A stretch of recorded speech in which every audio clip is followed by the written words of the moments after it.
Hello, everybody. I'm going to lecture on chapter 21, the early Renaissance in Quattrocento, Italy. Most of the time, we will be looking at the area of Florence and around Florence, which is the place of the early Renaissance, and then the High Renaissance will move down to Rome. So Florence at this time is under threat by the Duke of Milan, and later on, King Landesau will be threatening them. They are at one point surrounded um, by soldiers with the threat of being taken over. And this calls for citizens to spring to action and defend their city. And despite or to spite this situation, we see big art projects still being built. So their whole city is surrounded by soldiers about to take over, and they are sort of throwing it in their faces by just carrying on with their civic pride. Luckily for Florence, the Duke suddenly dies, and it regains its freedom for now. It's at this time that the Medicis, I don't know if you're watching that HBO um, series on the Medicis, but this is them, this wealthy family who are not part of any royalty. They are actually merchants. So in the last chapter, we saw the rise of the merchant class. They are textile merchants, and eventually they become bankers, what we call robber barons. And you think of like the Rockefellers in our own country, this type of family who rises to power and wealth. They are collectors of art and books, antiquarians doing collecting ancient books.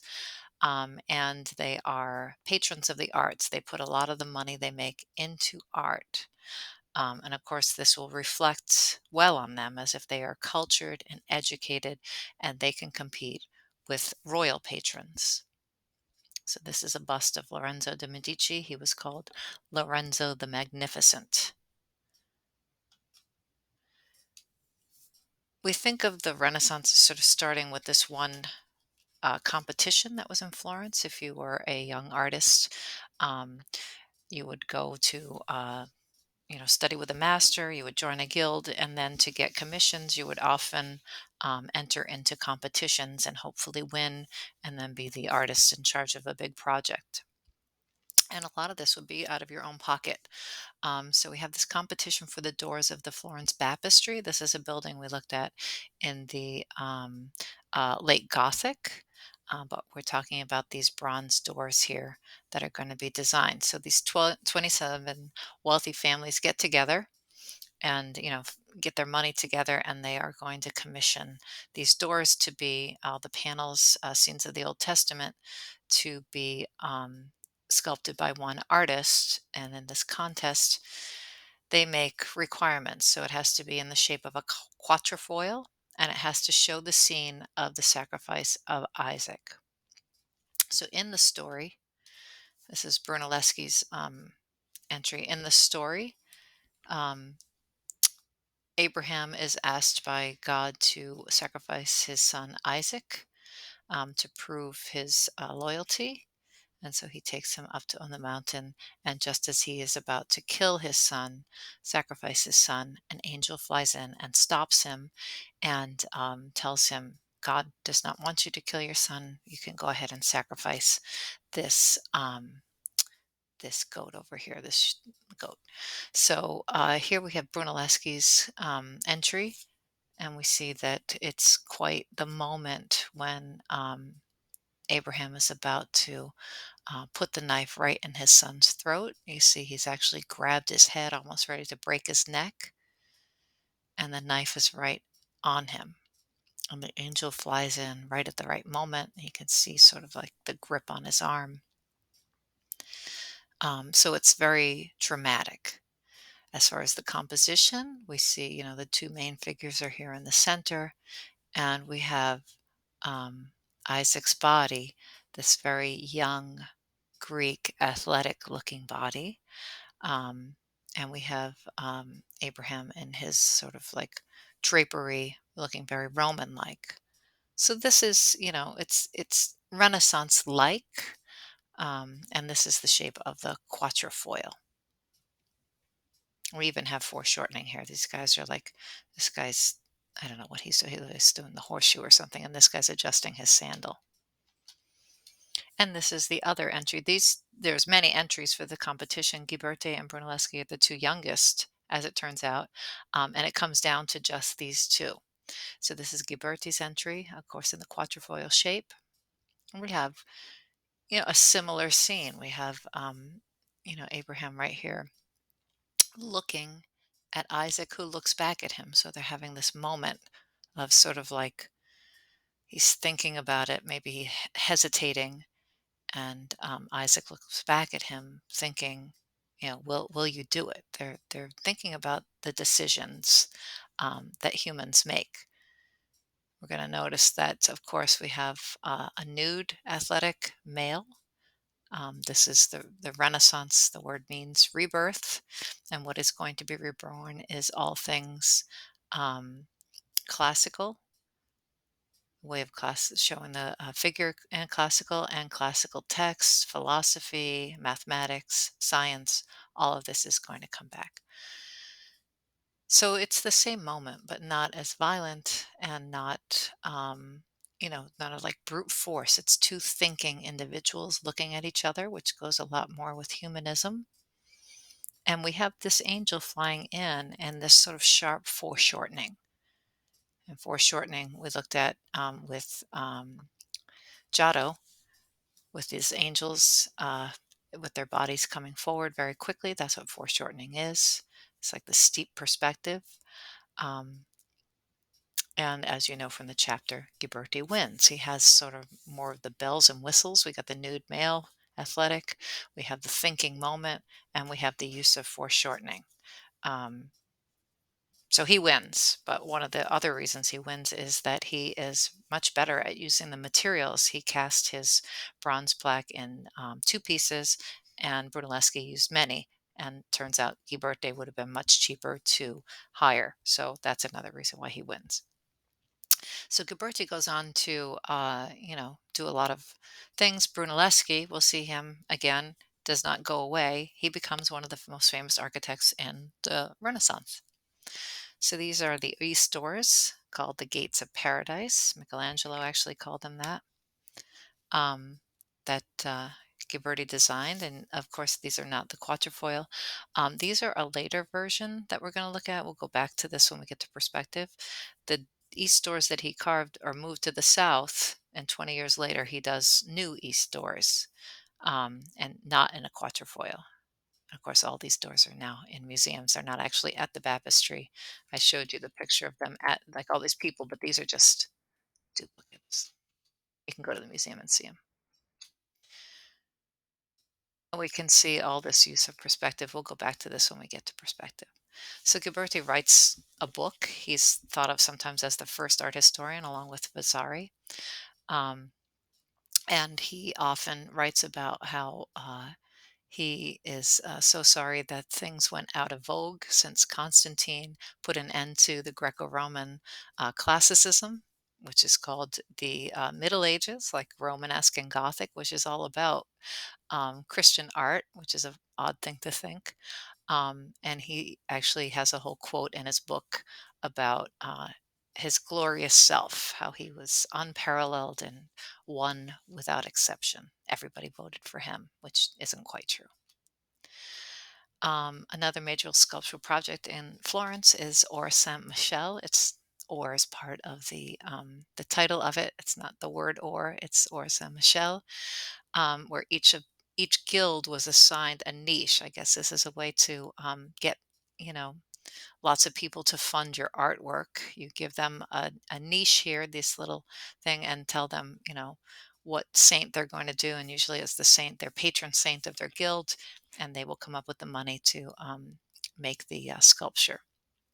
And you can see this whole building is surrounded by these sculptures. This is Nana de Banco's Four Crowned Saints. in his little niche, and you can see the four figures, and they're very Roman-like togas. These are life size, and in the Middle Ages, life size human sculptures were out of favor, and they definitely come back in the Renaissance.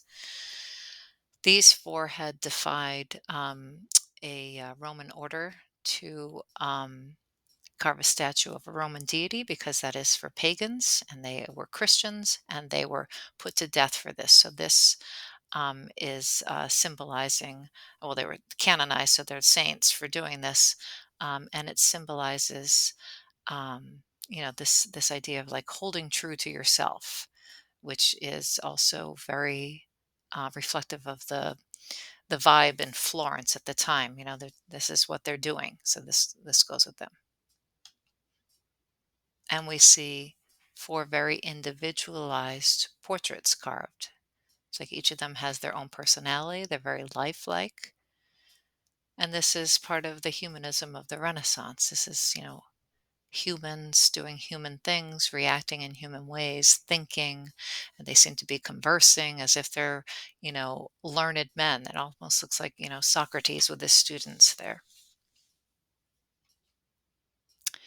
And the first of our Ninja Turtles we look at is Donatello. He is much earlier than the other three, which are all overlapping, and those will be in the next chapter. Donatello did everything, but he was primarily a sculptor. And this is his St. George, which is on a niche of, or Saint Michel. And St. George was said to have slayed the dragon for a dragon for a princess. And we see his very young, uncertain, almost looking St. George, a thinking individual, young, athletic looking, very Greek like. And below him is a plaque that is a relief carving. It's high relief and low relief. And then it's very, very low relief with these trees in background, very, very low relief. And he's creating almost like atmospheric perspective with sculpture. And if you took 114, there's like the Areopagus did this. This is a Roman thing that was popular to do that really hasn't been seen since then. And this is Donatello's Saint Mark. And this is the rebirth of this attitude, this pose, contrapposto, which it's in red, so you should know this term. Contrapposto means against weight, and it's a natural shift of a leg. So if you're standing on 2 feet, standing up straight, and your legs get tired, you shift your weight to one leg, and then the other one bends to relax it. And that's what that is talking about. That is a natural way to stand, and that is directly from Greek classical sculpture. And this is sort of like a little history if you didn't take 114. It starts with this, the Critios boy. This is the spear bearer. You can see his knee sticking out. And then you can see the Roman copy of that. So this is the contrapposto pose. This is sort of the history of it. And this is one thing that's reborn in the Renaissance. Probably Donatello's most famous work is this bronze sculpture of David. We haven't seen large scale bronze sculpture in history, art history in a while. And this is one of the first nude male um, figures, other than the doors of the baptistry. So we have David here. He's young, very young. And the story of David and Goliath is that David has to slay the giant. He is tasked with it. He's a young boy, so it's a daunting task.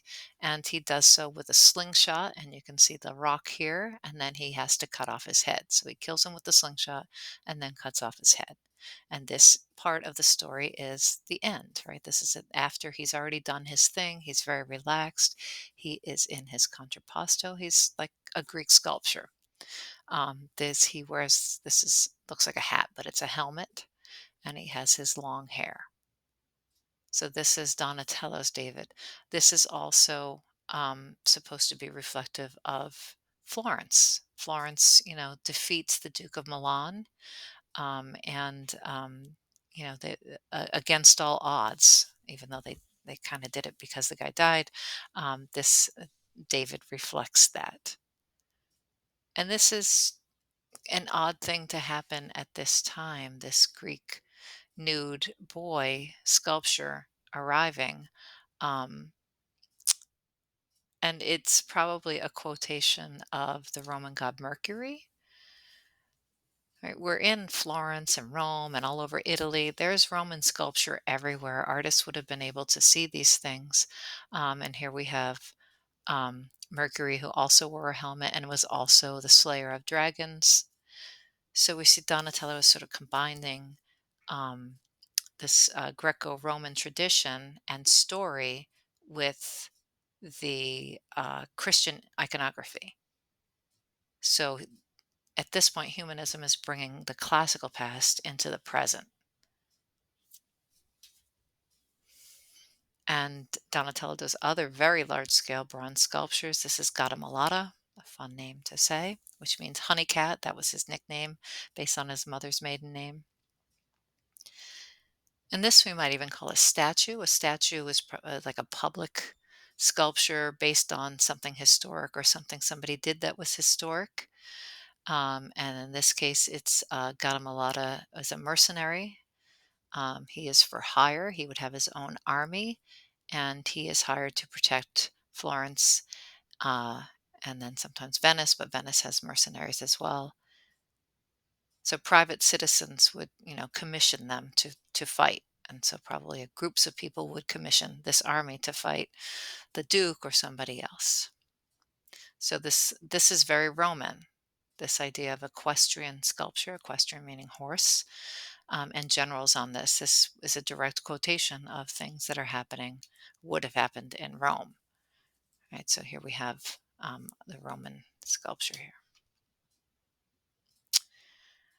Del Verrocchio was a painter and also a sculptor, and he overlaps with Donatello quite a bit, including the same um, imagery, the same types of stories and narratives.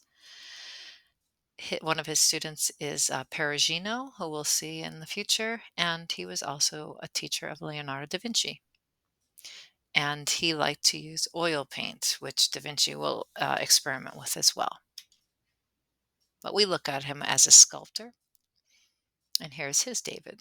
Again, same reasoning, the great defeat of a young boy against all odds. And this was commissioned by the Medici family. Verrocchio was known as a teacher and did attract all of these students. It's a great way to make money if you're an artist, if you don't win a lot of competitions. Eventually, the Medicis get kicked out of Florence and move down to Rome. And both of their Davids, they own the Donatello David, are taken away by the government and put in museums. And so this doesn't even make a good comparison. It's two one to one. It's very similar, of course, with the exception of the skirt and the frontal facing giant. So making more of a portrait out of the giant. Whereas here, you don't really see much of it. He's kind of covering it. There'll be future Davids that will make a much better comparison to either of those.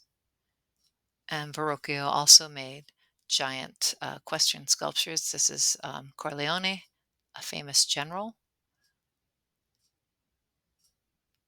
So this is pretty fierce. If you look back at the thing about the Roman generals is they always made their generals too big for the horses to make the generals seem more powerful, to make the sculpture more about the general himself. But you can see that Donatello's, the ratio seems to be the horse is very, very big and ferocious, right, as it should be. So the whole thing is very, strong looking. Another sculptor at the time, or a person who liked to deal with the images of the figure, I should say, is Pagliolo. And this is his bronze sculpture. This is not very big. It's only 18 inches tall. And it's on a triangle pediment. So you can it invites you to walk around it a lot more. And this looks incredibly odd because the story is that Antinous, the giant here, every time his foot hits the ground, he gains strength from his mother, the goddess of earth. When he touches the earth, he gains strength. She gives him strength. So uh, Hercules has to kill him by strangling him around the waist. He couldn't let him drop, or he wouldn't get the job done. So this is another story of Hercules killing the giant. It's very similar to the David, um, but this one is very Hellenistic, like late Greek, which Paleolo would have seen. But Paleolo loved to sketch the figure in different poses. He was very good at it. And here you see almost every, muscle in the legs here. Well, Brunelleschi did a lot more than just lose a competition. He goes on to be a very famous architect, but he's also credited with, well, we could say solving or inventing, but that's not quite true. He actually rediscovers and makes very popular this use of linear perspective. And linear perspective is when things go back in space, systematically having to do with lines, meaning it's using lines, but it's lines that go back. So you need some conditions, like you need to have edges of things um, that go back in space. So it takes buildings or rooms or anything with lines, something that's rounded, say like an apple. You cannot use linear perspective with that. You have to use value or shading to make that look three-dimensional. But things that have lines or edges have their own rules. And this has been experimented with for since, here's the Roman wall painting. This is Giotto, and then this is the last chapter, Robert Campin, all trying their hand at making the angles of things going back in space look realistic. Some of this is correct, but you can see here this roof is going upward. It doesn't go in the right place, and none of the angles seem to match up with this. Same thing with Giotto's. He did maybe a little bit better. He was maybe a little bit better at shading things and making them look 3D. And then Campin tilts his whole room up so we can see everything in the room, all his symbols. But this, it seems to all go to a vanishing point, but the whole thing is more what we call isometric perspective, not linear perspective. Um, and the Chinese, and there's actually a Muslim book that was published before, not published, but written before this, um, before the Renaissance, all about using perspective. But Brunelleschi is also always thought of as the father of perspective, but he really kind of reinvents it, if we want to call it that. So let's look back at Gilberto's Gates of Paradise um, to see how he is using this. Of course, Ghiberti is the guy who won the competition. He goes on to do more doors for the baptistry, and he uses Brunelleschi's system. Well, that's not nice. All right, so here we have Isaac and his sons, another Isaac here, and he's using the system of one point perspective. You see all these lines go back to one point. That is one point perspective. It's like if you're don't do this, go on a railroad track and look down. You know that you've seen photographs of this where it looks like everything converges to one point, and that point is called the vanishing point. Or you can use two or three different points if you're going to curve stuff, but we're going to leave it at one point for now. So this is Donatello's. He uses it too. This idea of things going back in space with perspective. And once Brunelleschi, sort of does this, it spreads like wildfire all over Italy. And it takes a while, but it will get to other places as well. One of the first paintings we look at as truly using it is Masaccio's Trinity. This is in the Church of San Maria Novella in Florence. Um, and this is the painting over here in the square, just to show you it's what we call in situ, meaning it's in the place it was made. It's on the wall, and it's supposed to create, um, sort of a false space, as if you have another chapel that you go into rather than, paying for their own private chapel, they had Masaccio make it look as if it went into the wall using perspective. And this is the painting here. This is the full painting, but mostly we look at the top. So Masaccio is often thought of as the father of Renaissance painting. Right, we have Ghiberti with the doors, using all the humanist things. That's sort of the kickoff of the Renaissance. We had Giotto dipping his foot into the Renaissance, but Masaccio is the person who comes along and sort of solidifies all these things into one. He uses one point perspective. He has this solidity of figures, a consistent light source, this idea of humanism, and he traveled to Florence, to Rome, and he died very, very young at 26, which is just astounding considering the amount of work he left behind. And he was incredibly influential. It was also said that he knew Brunelleschi, and Brunelleschi himself probably taught Masaccio this idea of one point perspective.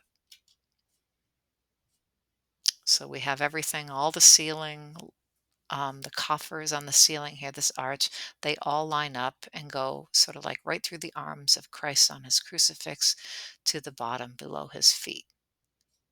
And this doesn't do it justice. You have to stand in the church in front of it, looking up at it. The picture I showed you, it's displayed higher up. And then the architecture would all seem to make a lot more sense, right? If you look at it straight on, as if you're floating in the air in the church, it doesn't seem to make the same impact. The Brancacci Chapel is probably better known. So this is considered almost like the Sistine ceiling of the early Italian Renaissance. So Masaccio studied with this is a private chapel. By the way, this is just like the Holy Trinity made it look like it was a private chapel. This is an actual private chapel that the Brancacci family, who were very, very, very wealthy, just like the Medicis, paid for. So Masaccio studies with Masolino. Actually, Masolino means Tom, and Masaccio means clumsy Tom or ugly Tom.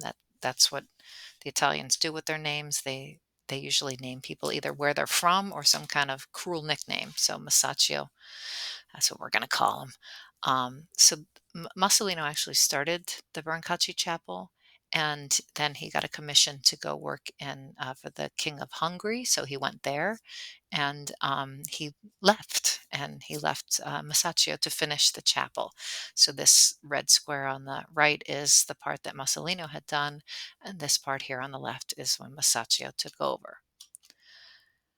So this is the right side. This is Mussolino's, and you can see, it's like a big piazza, and then there's these, lots of figures around, but not like crowds or anything.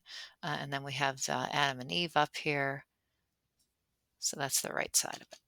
And then this is the left side. And you can see right away this idea of like really big areas of space, this atmospheric perspective. This is Masaccio's Adam and Eve. And then we're going to look at these scenes here. So this scene down here, this is the transfiguration of St. Peter. Here he is like going up to heaven. We're not going to really study this because we're going to look at the other two scenes, but I just want to show you here this little scene over here. Masaccio actually puts in his own portrait, and this is Masolino, and this is most likely the architect Bramante. Um, yeah, I guess he looks maybe a little on the clumsy side. I don't know, Masaccio. But let's look at his expulsion of Adam and Eve. Um, these are just two details, and this is the whole thing here.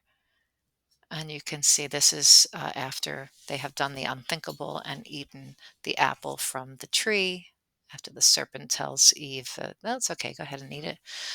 So they have just committed the original sin, and here's the angel in their foreshortening. You remember Giotto came up with this whole, like, he didn't come up with it, but he perfected it. Saccio probably saw it. So this foreshortened angel guiding them out, pointing, get out. And here they are reacting. We have Eve covering herself because she has just realized she's naked, she's nude, she's human. And instead of covering himself or his body, Adam covers his face. He's ashamed. He's covering his identity. So it's a very, I mean, check out this face. It's just like such anguish. Like they can't believe they've like ruined everything for mankind, not just themselves. Um, so let's just make a comparison with Massolinos. Of course, the beginning of the story, when here's the very funny woman-headed snake tempting them, and then the end of their story. Masaccio got the better topic, I think. Um, just to show you how like solid his figures are, but he's also known for such a consistent light source. You can see here, this light is kind of diffused all over these figures, but here we see that the light is sort of striking this way. We know exactly where the light is coming from, and then everything gets dark systematically according to how light would actually hit a figure. So that's what creates solidity of form. That's round things in perspective. Just to show you, this was cleaned. Slide I just showed you was a dirty version. And at one point, and this will be coming up as an assignment topic, fig leaves were painted all over the nudes, all over Rome and Italy, and you're going to look into that in the future. And this pose would have been something Masaccio would have seen. This is the Capitoline Venus. This is a sort of way of the Greeks and Romans got away with showing female nudes, right? In general, males were nude and females were clothed. But if you show a figure by the bath, here's a cauldron of water or amphora of water, and the clothing she just took off to step into the bath, and she is like being very modest and covering herself. That's similar to what this is. This is a direct quotation of Greek and Roman sculpture. So, the bells and whistles of humanism, people making decisions, right? In this case, making very human decisions and becoming human. A consistent light source, making them seem like solid forms, and using Greek and Roman ways of making art, all the bells and whistles of the Renaissance. The other scene in the Brancacci Chapel is the tribute money. And this is a continuous narrative, it's called. And we have St. Peter. Oh, sorry. St. Peter here. This is the tax collector. The story is the tax collector comes to Christ to collect his tax, and they look at each other, all the apostles, and they say, "We have no money." So Christ is pointing here. This is St. Peter, version number 1. Christ tells him to go get a fish, and inside the fish's mouth will be money. And so here's Peter pointing, "I'm going to go over there." And here he is with the fish. And then Christ tells him to give the tax collector the money. So over here. Um, so we have the tax collector repeated, and then we have Peter repeated 2 more times. And he's always wearing his orange and blue. Must be a Chicago Bears fan, I guess. Sorry. Um, so we have this, narrative where different parts of the story, and this Masaccio didn't make this up. This is kind of a thing, but we look at this for the consistent light force source, the solidity of form, the use of linear perspective, and atmospheric perspective.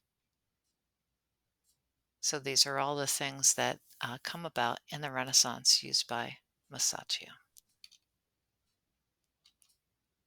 And there's the 1 point perspective. Also, all leads to Christ, much like he just did in the Holy Trinity.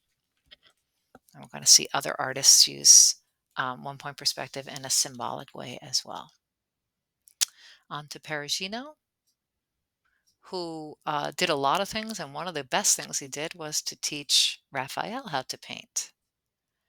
And he liked to use perspective. He loved to use perspective. I'm not going to undersell that. Most of his paintings go to great lengths to show everybody he knows how to use one point perspective. So here we have the Marriage of the Virgin, and he has purposely put all the main players and sort of lined up in the foreground as Mary and Joseph, and then you can see this almost baptistry shape here in the back with arches. Oh, here we have all these, we have, this is very Roman looking, um, Roman and Gothic looking, I should say, the baptistry.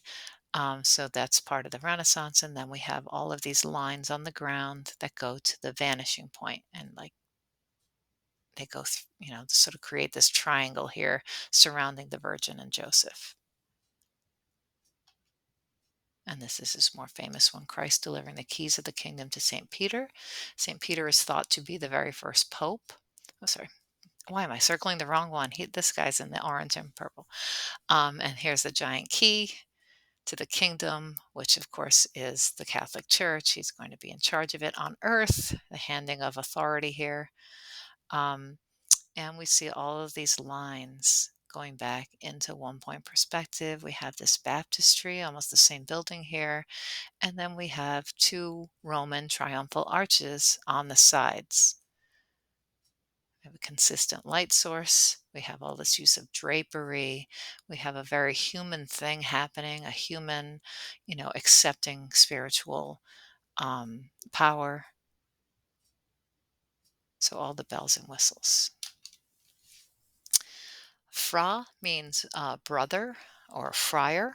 So that indicates that you're a monk. This is Filippo Lippi, who possibly took orders. It's not known. He's called Fra, but it doesn't prove that he actually was a monk. He actually was kind of a bad boy in art history. Had affairs and children and stuff. So he wasn't a very good friar if he was one. So he taught Botticelli, who we'll look at the end of the chapter.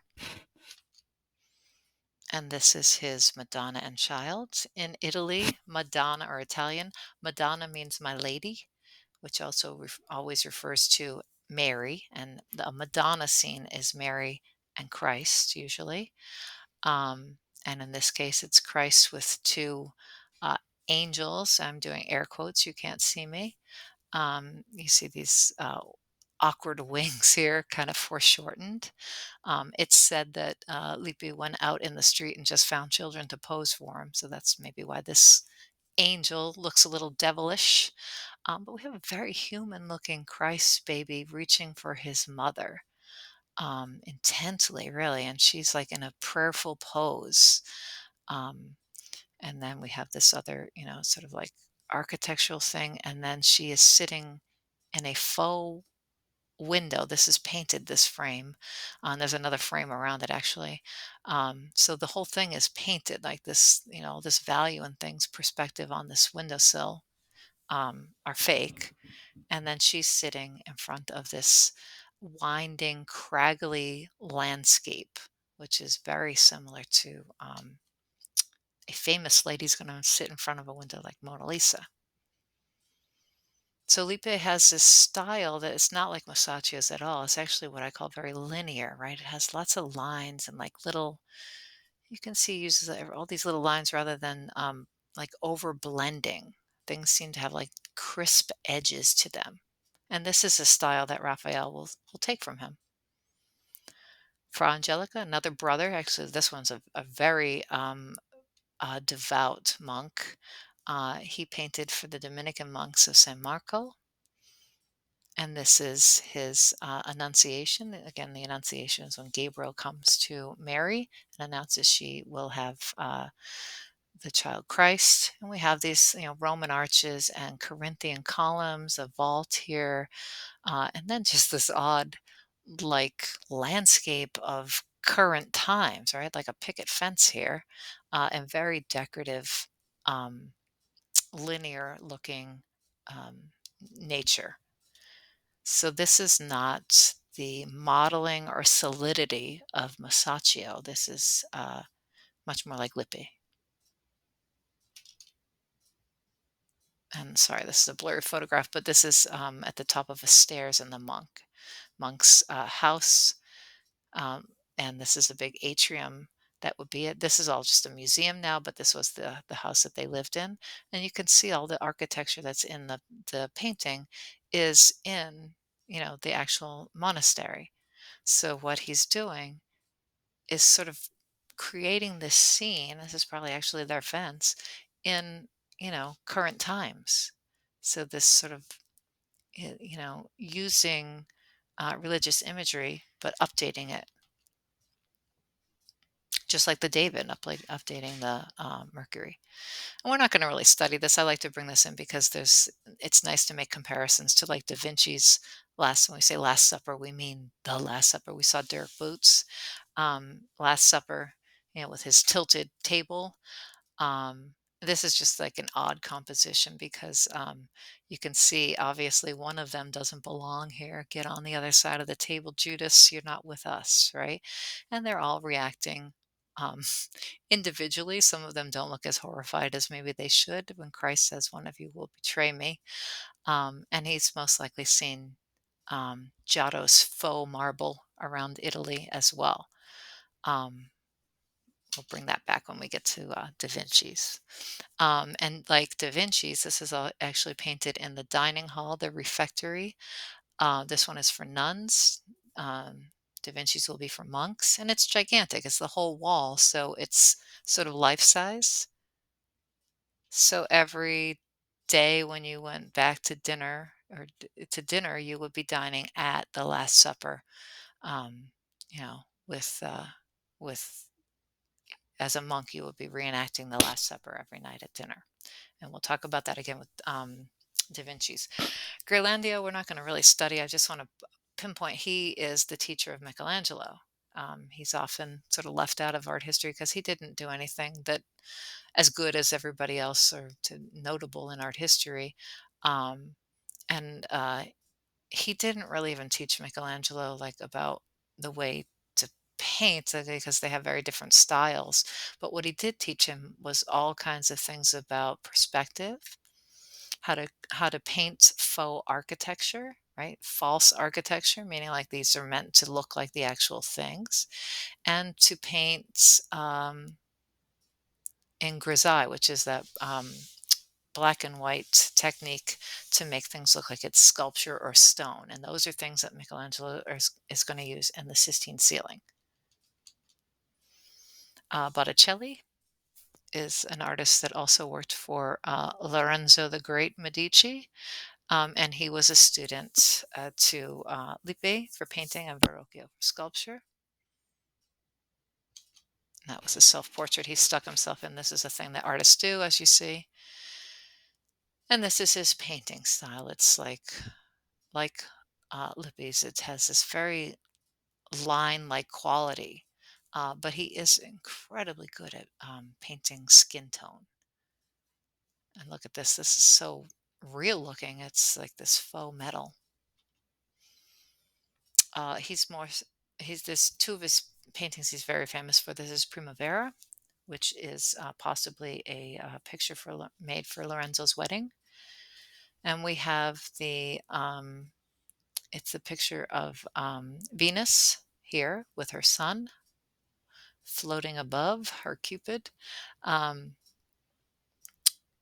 and then we have two other scenes happening. Well, we have the Muses here, and then we have Mars over here, and then we have this odd scene here, which is most likely a zephyr or the wind blowing in the goddess Chloris, who is the goddess condemned to the underworld, and she's allowed to come up for 3 or 4 months a year, just like spring. So she represents spring, or possibly this figure. This might be, the figure sort of he's transporting her from the underworld, and she's going to, manifest into this spring. Like she has her spring dress on. It's all her flowers and stuff.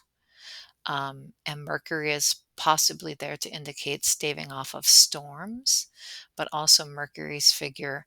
Um, he's like the deliverer of things from the underworld to the world. So maybe he is there because he has transported her.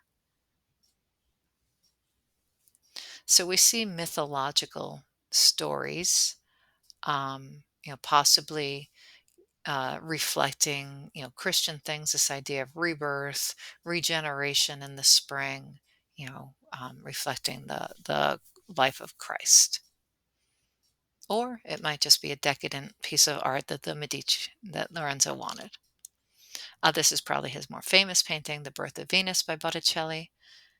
And here we see the classical female nude. Right? We saw it with Adam and Eve, and that makes sense, right? But this is a mythological female nude.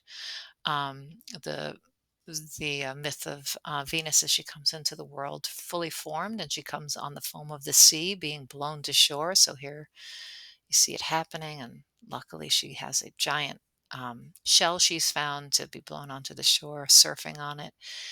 And when she gets to shore, the Graces, promptly run and clothe her because, she is nude. She is perfectly formed and not quite human until she touches her foot on the shore.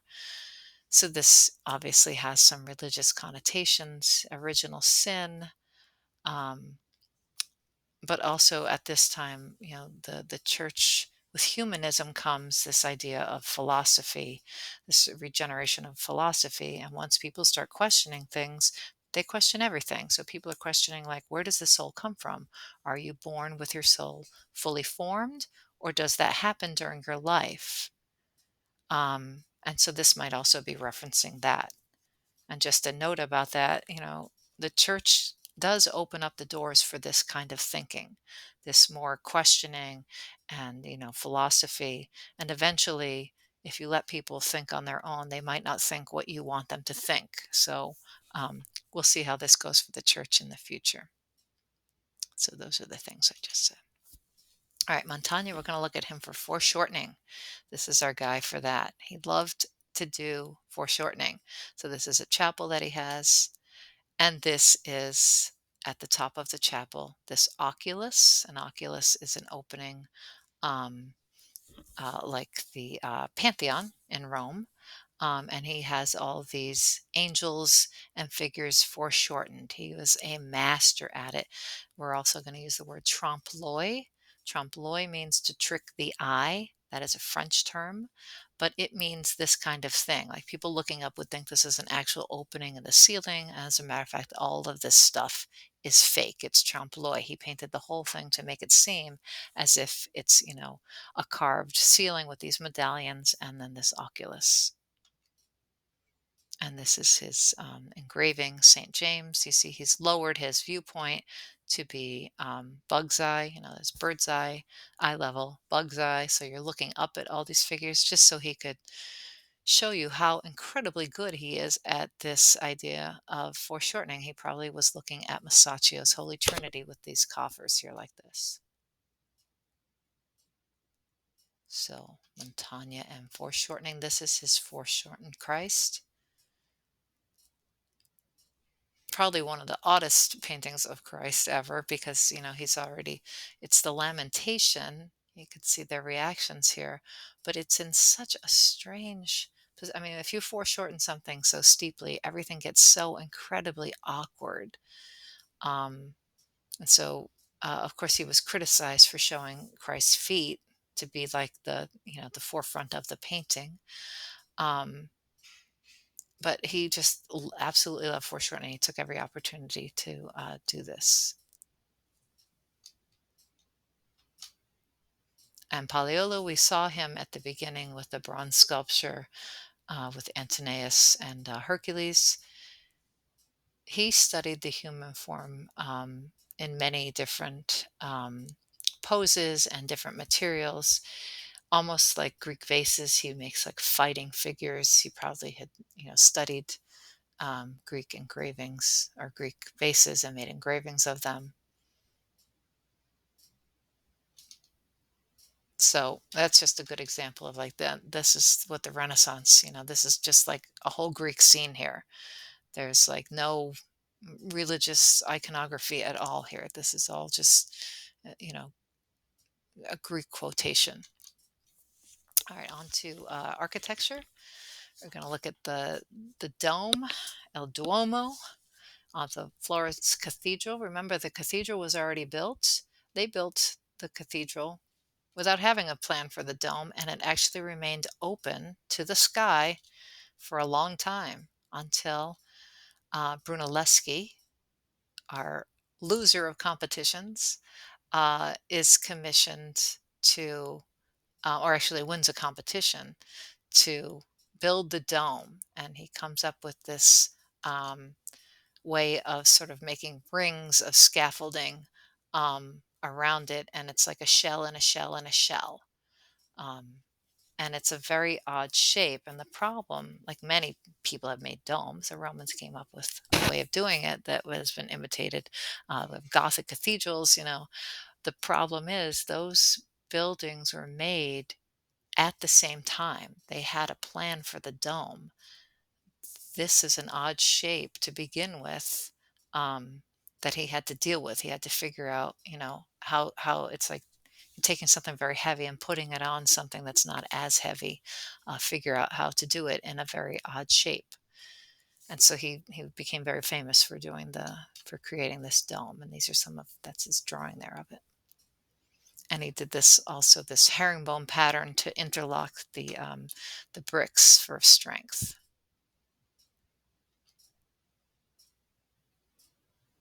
So these stone rings he comes up with, sort of using like centrifugal force to keep it up there while it's being built. And he went on to do, create many, many Renaissance buildings. He's thought of as sort of like the quintessential Renaissance architect of this time period, anyway.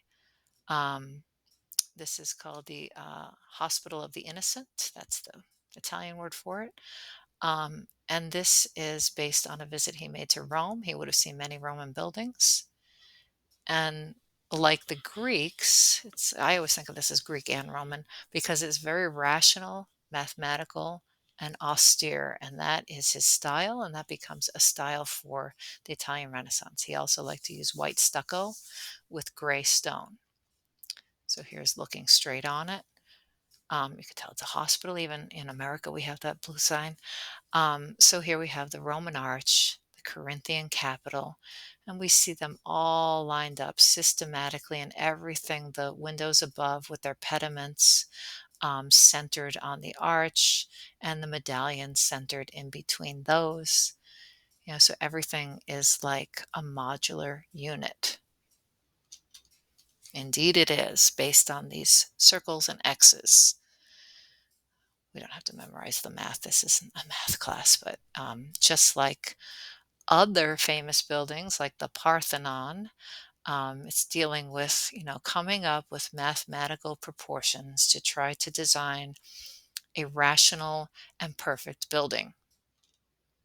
It's all come back in the Italian Renaissance. And this is a beautiful little chapel. This is a tiny chapel stuck to a giant church. The Pazzi Chapel, the Pazzi family commissioned this, their own chapel next to the church. And this looks like a Roman building. It has the Corinthian columns, the arch, the pediment over the doorway, and then we could see behind the facade a dome sticking up. And it's a central plan church. And this is also based on like perfect mathematical proportions. You see the thirds here.